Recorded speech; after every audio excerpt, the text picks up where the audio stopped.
Laitoksessa oleminen ei ole ihmisen luonnollinen olotila.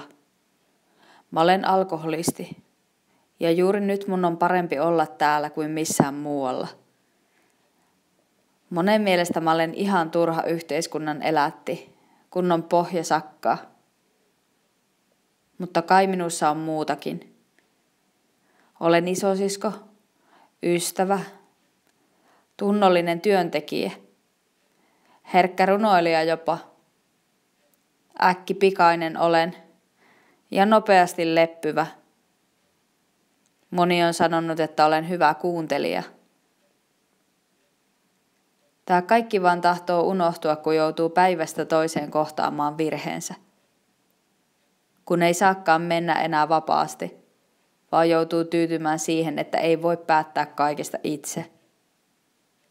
Totta kai kaikki kontrollointi kuuluu asiaan, ja mä jopa tarvitsen sitä.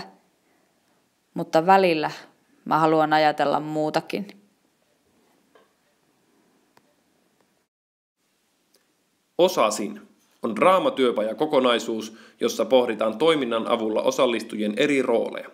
Palvelu on suunnattu erityisesti päihde- ja mielenterveyskuntoutujille sekä vangeille.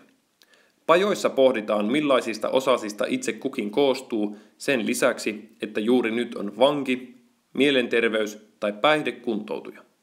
Tavoitteena on, että osallistujat näkevät itsensä ja toiset entistä monipuolisemmin. Toiminta tapahtuu ryhmässä, jossa on 6–10 osallistujaa. Aikaisempaa kokemusta draamasta tai teatterista ei tarvita.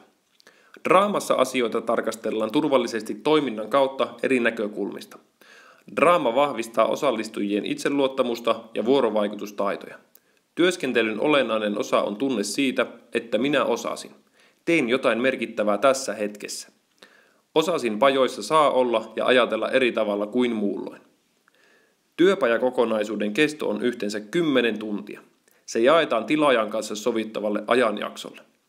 Halutessaan osallistujat saavat pajoihin osallistumisestaan todistuksen.